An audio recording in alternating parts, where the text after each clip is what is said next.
దేవునికి స్తోత్రం. ప్రియమైన దేవుని ప్రజలారా, ప్రభు అయిన యేసుక్రీస్తు వారి పేరిట మీకు శుభములు తెలియజేస్తా ఉన్నాం. ప్రతిరోజు మనం దేవుని వాక్యాన్ని ధ్యానించేవారు. ఇప్పుడు 2 రోజులకు ఒకసారి వాక్యాన్ని యూట్యూబ్లో పెట్టడం జరుగుతూ ఉంది. ఎందుకు అంటే మరీ ఎక్కువైపోయిన చాలామంది దాన్ని జీర్ణించుకోలేరు అనే ఒక ఉద్దేశంతో ఆహారం ఎక్కువైపోయినా అది మనకి అరగదు. ఎంత కావాలో అంత మట్టికే భుజించాలి. అలాగే దేవుని వాక్యం కూడా ప్రతిరోజు చూస్తూ ఉంటే విసుగుదల అనేది పుడుతూ ఉంటుంది. అందువలన 2 రోజులకు ఒకసారి, రోజు తప్పించి రోజు 2 రోజులకు ఒకసారి వాక్యం యూట్యూబ్లో పెట్టడం జరుగుతూ ఉంది. దయతో జ్ఞాపకం చేసుకోండి. ప్రియమైన దేవుని ప్రజలారా, నేటి దినాన మన వాక్య ధ్యానం ఏంటంటే యోహాను రాసిన మొదటి పత్రిక 2వ అధ్యాయము 17వ వచనం. నేను చదువుతాను. లోకమును దాని ఆశయు గతించిపోవచ్చున్నవి, కానీ దేవుని చిత్తమును జరిగించువాడు నిరంతరమును నిలుచును. హల్లెలూయా. లోకము, ఈ భక్తుడు ఏమంటున్నాడంటే లోకము దాని ఆశ గతించిపోతుందంట, కానీ దేవుని చిత్తాన్ని జరిగించేవాడు నిరంతరమును నిలిచి ఉంటాడు. హల్లెలూయా. ఎంత గొప్ప మాట అండి ఈ మాట, ఎంత గొప్ప విషయం.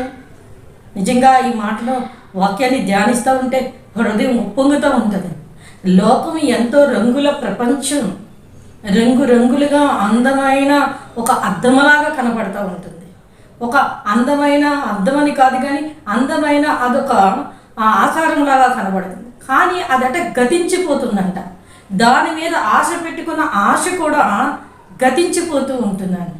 కానీ దేవుని చిత్తం ఏదైతే ఉందో, దేవుని చిత్తాన్ని, దేవుని యొక్క ఇష్టాన్ని ఏదైతే జరిగిస్తారో వారు మాత్రము నిరంతరము నిలిచి ఉంటారట. హల్లెలూయా. పడిపోయే అవకాశమే ఉండదు వాళ్ళకి. ఎందుకు లోకము దాని ఆశ గతించిపోతుంది అని చెప్తున్నారంటే, మనము 16వ వచనంలో చూస్తే లోకములో ఉన్నదంతయు అనగా శరీరాశ, నేత్రాశ, జీవపు డంబం తండ్రి వలన పుట్టినవి కావు, అవి లోక సంబంధమైనవి. హల్లెలూయా. లోకంలో ఏముందంటే శరీరాశ ఉంది, నేత్రాశ ఉంది, జీవపు డంబము ఉంది. హల్లెలూయా. శరీరాశ, మనం ఆదామును అవ్వను తీసుకుంటే, అవ్వగారిని తీసుకున్నప్పుడు అవ్వగారికి అంటే ఆదాము అవ్వలకి దేవుడు ఇద్దరికి ఆజ్ఞాపించారు. ఏమని? మీరు ఈ తోటలో ఉన్న పండ్లన్నీ తినండి, కానీ తోట మధ్యలో ఉన్న పండ్లను తినవద్దు అని చెప్పినప్పుడు ఒక్కసారి అవ్వగారి చూపంతా కూడా ఆ మధ్యలో ఉన్న ఆ చెట్టు మీదకి వెళ్ళింది. అది చూడ్డానికంట అందముగాను రమ్యముగాను తిరుటికు చాలా ఆహ్లాదకరముగా ఉన్నది అని ఉంది. చూద్దాం మనం ఆదికాండంలో ఆ మాట. దేవుని యొక్క వాక్యంలోంచే ఆమె చూసినప్పుడు, అంటే ఆమె కంటికి అది ఎలా కనిపించింది అంటే,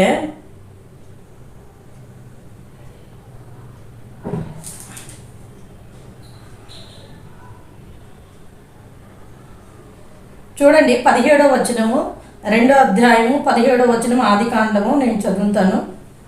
నీవు నిరభ్యంతరముగా తినవచ్చు, అయితే మంచి చెడ్డలు తెలివనిచ్చు వృక్ష ఫలమును తినకూడదని నీవు వాటిని తినిన దినము నిశ్చయముగా చచ్చుదు అని నరునికి ఆజ్ఞాపించెను.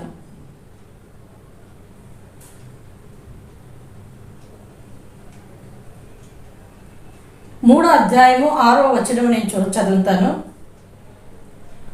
స్త్రీ ఆ వృక్షము ఆహారమునకు మంచిదనియు కన్నులకు అందమైనదనియు వివేకమిచ్చు రమ్యమైనదనియు ఉండుట చూచినప్పుడు ఆమె దాని ఫలములలో కొన్ని తీసుకొని తిని తనతో పాటు తన భర్తకి ఇచ్చెను, అతను కూడా తినెను.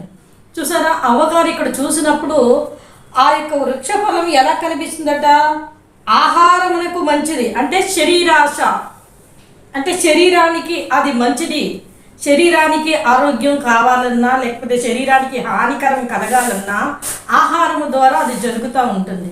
ఒక్కొక్కసారి పడకూడని తినకూడని ఒక వంటకం ఏదైనా మనం తిన్నామంటే మోకాళ్ళ నొప్పులు, బలహీనతలు, లేదా చర్మ వ్యాధులు ఇలాంటివన్నీ వస్తూ ఉంటాయి. అంటే తినే ఆహారము ద్వారా శరీర ఆశ అనేది, శరీర ఆరోగ్యం లేదా శరీర విధానం అనేది జరుగుతూ ఉంటుంది. అందుకే ఆ స్త్రీ కన్నులకు అది ఎలా కనబడిందంటే ఆహారమునకు మంచిదియు. రెండవదిగా చూసినప్పుడు కన్నులకు అందమైనదియు అంటే నేత్రాస. కన్నులకు చాలా అందంగా కనబడుతుందంట ఆ వృక్షం యొక్క ఫలము. కన్నులకు అందమైనదియు. మూడవది వివేకమిచ్చు రమ్యమైనదియు ఉండుట చూచినప్పుడు ఆమె దాని ఫలంలో కొన్ని తీసుకొని తిని. వివేకము అంటే ఆలోచన విధానము, అంటే ఎక్కడికో వెళ్ళిపోవాలి అని జీవపు డంబము, వారికన్నా నేనే గొప్పవారం అయిపోవాలని జీవపు డంబం.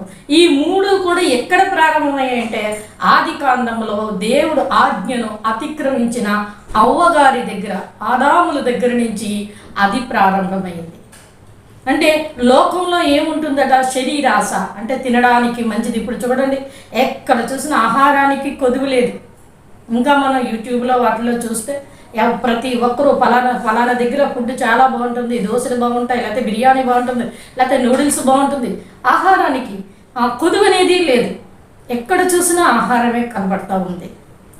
అంటే ఆ దినములోనే వాళ్ళు ఆ విధముగా వాళ్ళు ఆలోచించారనమాట. ఆవగారు అనుకున్నారు ఆహారము తినటానికి మంచిదిగా. ఇంకా దాంట్లో అనేకమైనవి ఉన్నాయి, శరీరాశలు చాలా ఉన్నాయి. ఎక్కువగా ఆహారం తింటే ఏమొస్తుంది? నిద్ర వస్తుంది, మత్తు వస్తుంది. ఆ మత్తులో అలాగా ఏం పుడుతుంది? నిద్రపోతున్నప్పుడు బద్ధకం వస్తుంది. ఆ బద్ధకం నుంచి ఏమొస్తుంది? సోమరితనం వస్తుంది. ఇంకా శరీరంలో అనేకమైన రకరకాల ఆలోచనలు, రకరకాల కోరికలు ఉంటాయి. లోకరీతిగా మనం చూసినట్లయితే అవి మీరు అర్థం చేసుకోవడానికి ప్రయత్నించండి. వివరించడానికి నాకు ఇష్టం లేదు వాటిని అన్నిటినీ కూడా. లోక విధానం, శరీరాశ మనం వింటూ ఉన్నాం, లోకంలో ఎన్నో చూస్తున్నాం. గతంలో మనం ధ్యానించాం. ఒక 47 సంవత్సరాల వ్యక్తి ఒక 6 నెలల పాపం నీ మీద అఘాయిత్యం, అత్యాచారం చేసేయడం. అంటే ఆ శరీర ఆశలు ఇలాంటి శరీర ఆశ అంతా కూడా లోకంలో ఉంది. అది లోకము దాని ఆశ గతించును అంటే అలాంటి ఆశలన్నీ కూడా గతించిపోతాయి. దేవుని చిత్తాన్ని నెరవేర్చేవాడు నిలిచి ఉంటాడంటే అలాంటి వాటికి ఏం చేస్తారో తెలుసా? దేవుని ప్రజలు దేవుని యందు నిజమైన విశ్వాసము, భక్తి, శ్రద్ధ, దేవుని కొరకు జీవించినటువంటి వారు వాటికి సిలువను వేస్తారు. హల్లెలూయా. సిలువ అంటే శరీర ఆశకి, శరీర కోరికలకు వారు ఏం చేస్తారంటే సిలువ వేస్తారు. ఎలాంటివి వచ్చినా వారు వాటిని పట్టించుకోరు. వాటి మీద వారికి మనసు ఉండదు. శరీర ఆశ, శరీర కోరికలు ఉండవు.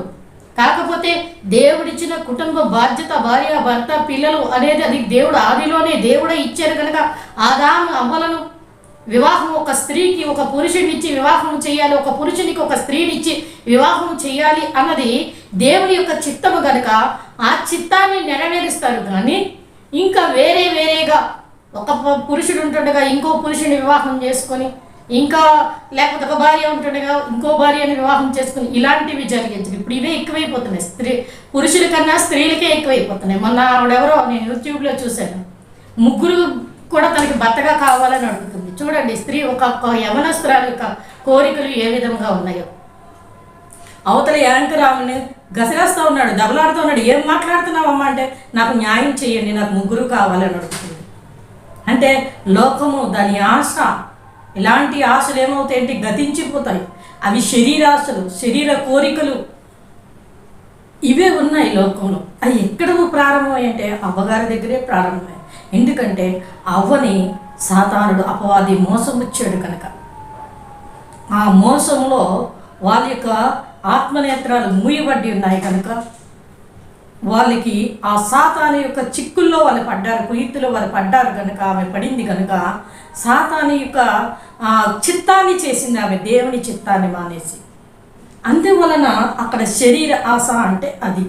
ఇక నేత్రాశ చూసినది ప్రతీదీ కావాలనుకోవటం, ఉన్నదానితో తృప్తి చెందకపోవటం, లేని దాని కొరకు ఆరాటపడటం.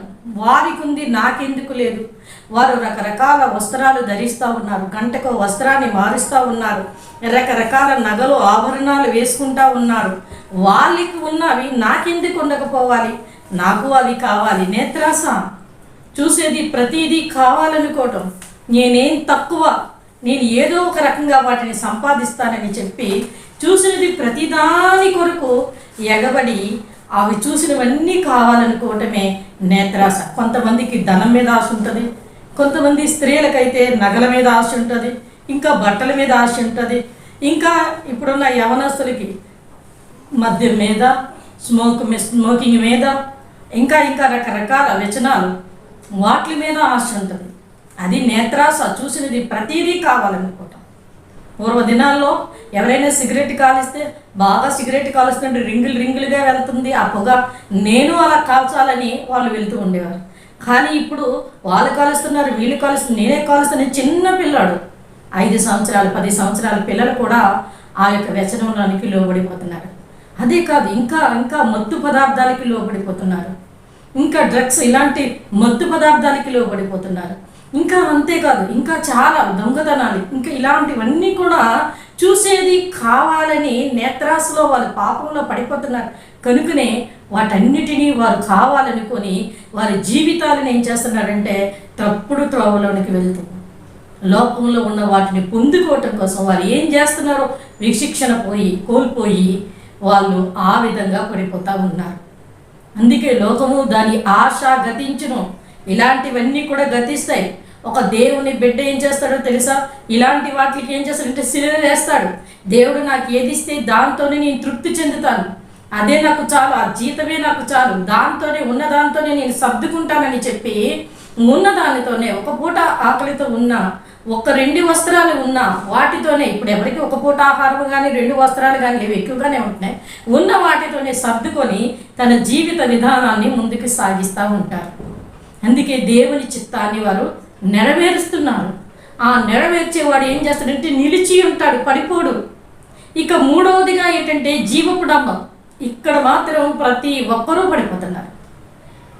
ప్రతి ఒక్కరు వారికంటే నేనే గొప్పవాళ్ళు అయిపోవాలని, అందులో దేవుని ప్రజలు కూడా ఉన్నారు. వారికన్నా నేనే బాగా వాక్యాన్ని చెప్తాను, నేనే బాగా పాటలు పాడుతాను, నేనే బాగా సువార్తను ప్రకటిస్తాను, నేనే బాగా దేవునికి గంటలు ప్రార్థిస్తాను, నేనే బాగా ఇచ్చుటలో నేనే ఎక్కువగా ఇస్తూ ఉంటాను, పేదలకి ధర్మం చేస్తూ ఉంటానని జీవపు డంబములోనికి వెళ్ళిపోతా ఉన్నారు. ఆ జీవపు డంబం ఏం చేస్తుందంటే వారు ఏం చేసినా పొగడతను కోరుకుంటారు, పొగడమని కోరుకుంటారు. 10 మందిలో వారి గురించి చెప్పాలి, వారిని పొగడించాలి, వారిని మధ్యలో తీసుకొచ్చి చూపించాలి.